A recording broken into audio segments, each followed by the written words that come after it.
All right, let's jump right into it. Welcome to this explainer.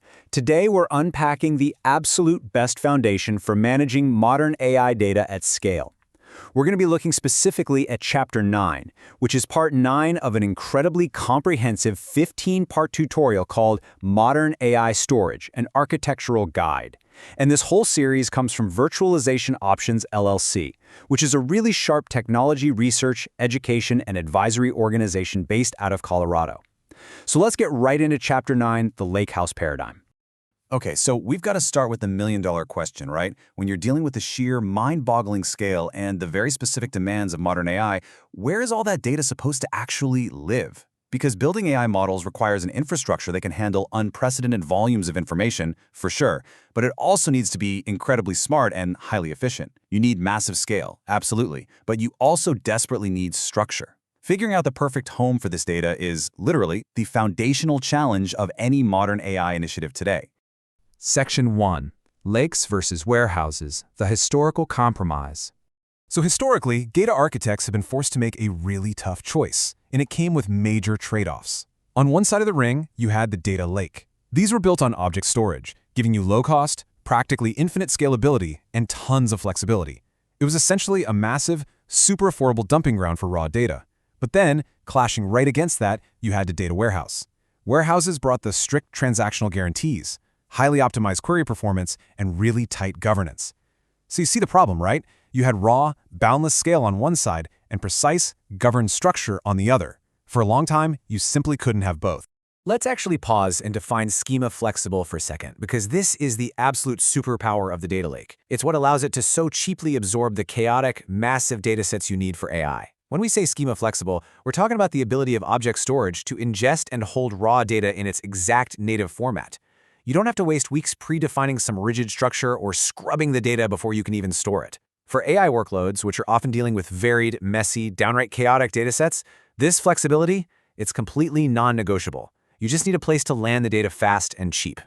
Now, in stark contrast to that, we have ACID guarantees. This acronym stands for atomicity, consistency, isolation, and durability. And these represent the rigorous ironclad control and performance optimizations that data warehouses bring to the table. When you have ACID guarantees, you've basically got a system that ensures incredibly reliable, accurate data processing and robust governance. You know exactly what is happening with your data at all times, and you know it's safe and consistent. And actually, this is exactly what data lakes traditionally lacked. A lake gave you the space, sure, but it definitely didn't give you the guarantees. Section 2. The ultimate synthesis, the Lakehouse. But what if I told you we didn't have to choose between scale and performance anymore? Enter the data lakehouse. This architectural pattern has emerged as a total game changer, completely resolving that historical tension we just talked about. The lakehouse steps right up as the ultimate destination for AI data, effectively merging the massive, cheap storage of lakes with the structured reliability of warehouses into one single unified paradigm. So here's the crucial takeaway. The Lakehouse synthesizes all these parent concepts into one incredibly powerful foundation. You're getting the whole shebang. You get the low-cost object storage, the infinite scalability, and the schema-flexible ingestion of the data lake. But right alongside that, you are also getting the ACID transactional guarantees, the query performance optimizations, and the robust governance capabilities of the data warehouse. It literally combines the raw, boundless scale of the lake with the precision and reliability of the warehouse. It is, without a doubt, the best of both worlds, custom-built for modern AI demands. Section 3. The AI Data Lifecycle.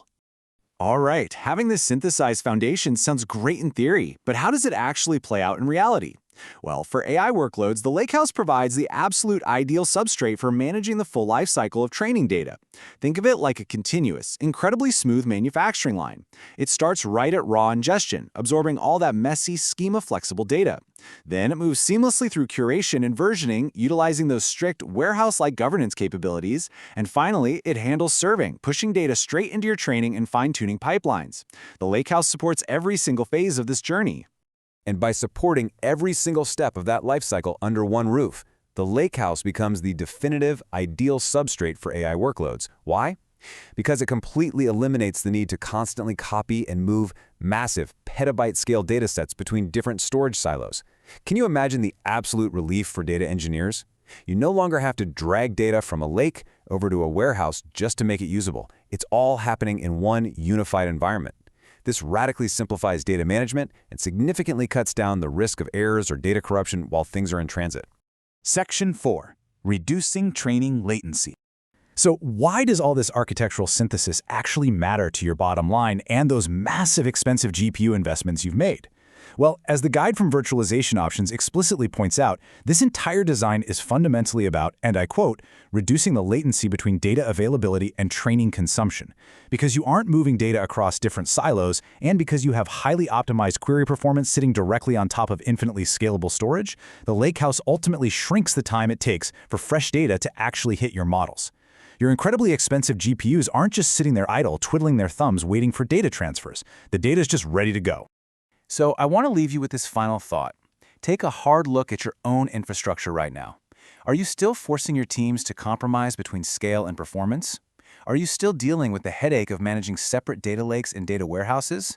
And perhaps most importantly, what is that latency, that hidden delay between when data is available and when it's actually consumed by training, costing your AI initiatives today? The Lakehouse paradigm proves we just don't have to make those historical compromises anymore. Thank you so much for joining me for this explainer on Chapter 9, and I hope this helps you rethink the true potential of your AI data foundation.